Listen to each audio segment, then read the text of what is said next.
बड़ी खबर जबलपुर के रांझी थाना क्षेत्र से है, जहां मढ़ई इलाके में पिछले दिनों बमबाजी की बैक टू बैक दो सनसनीखेज वारदातें सामने आई, जिससे पूरे इलाके में दहशत का माहौल बन गया। पहली घटना दोपहर में मढ़ई स्थित एक शराब दुकान में हुई, जहां दो लड़के एक्सिस गाड़ी से आए और बम फेंककर फरार हो गए। यह पूरी वारदात सीसीटीवी कैमरे में साफ कैद हो गई। इस घटना की जांच के दौरान ही रात में अंजलि कॉलोनी मढ़ई में बमबाजी की दूसरी घटना ने पुलिस को भी हैरत में डाल दिया। शराब दुकान पर हुई बमबाजी की मुख्य वजह बेहद मामूली विवाद थी। आरोपियों ने दुकान के कर्मचारी से बियर मांगी थी और कीमत अधिक होने के बाद पर उनका विवाद हो गया। इसके बाद आरोपियों ने पटाखों से बारूद निकालकर खुद बम तैयार किया और अपने पड़ोसी से एक्सिस गाड़ी मांगकर वारदात को अंजाम दिया।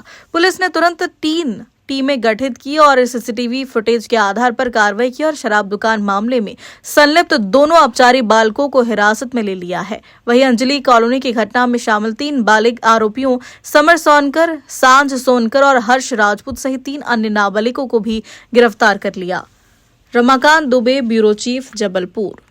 रांझी में जो है पहले दोपहर में जो वहाँ पे मड़ई शराब दुकान है उस पे बमबाजी की घटना हुई थी, जिसमें सीसीटीवी में साफ दिख रहा था कि दो लड़के जो हैं आए हैं एक्सिस गाड़ी से और बम फेंक के और वहाँ से फरार हो गए।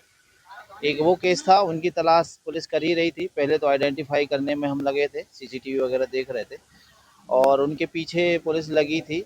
वैसे ही रात में अंजलि कॉलोनी मड़ई में दूसरी बमबाजी की घटना सुनाई पड़ी। बैक टू बैक 2 बमबाजी की घटना रांझी क्षेत्र में जो हुई, जिससे हम लोग भी काफ़ी आश्चर्यचकित हो गए हैं और इस तरीके की चीज़ें क्यों आ रही हैं, इस पे भी हम लोगों ने काम किया।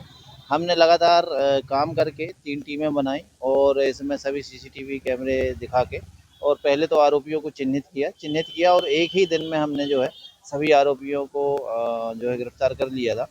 जो मड़ई शराब दुकान में जिन्होंने बमबाजी की थी, केवल एक छोटा-सा उसमें बात थी कि उन लड़कों ने जो है उनसे बियर माँगी। बोले ये महँगी आप दे रहे हो, जिस पे से थोड़ी बहुत उनसे कहा-सुनी हुई होगी। इसी बात को लेके और फिर उन्होंने जो है पहले तो पटाखे से बम बनाया और बम बनाने के बाद अपने बगल वाले अंकल से एक्सेस गाड़ी मांगी और फिर जाके घटना वारदात की। इसमें जो आरोपी थे उसमें दोनों ही विधि विवादित बालक हैं, नाबालिग हैं दोनों और उनकी काउंसलिंग काफ़ी हमने की है।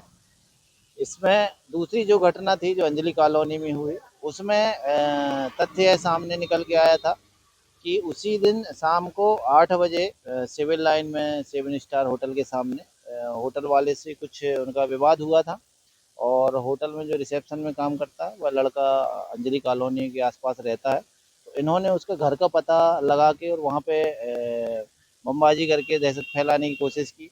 हालांकि जिस लड़के से बहस हुई थी उस लड़के का घर ये ढूंढ नहीं पाए और उन्होंने उसके अगल बगल जो है बमबाजी कर दी थी, जिसमें जो संतोष कुमार भारती जी हैं उनके घर में बम पटक दिया था, जिनकी रिपोर्ट पर हमने 3-5 विस्फोटक पदार्थ अधिनियम के तहत पकड़ पंजीबद्ध किया था।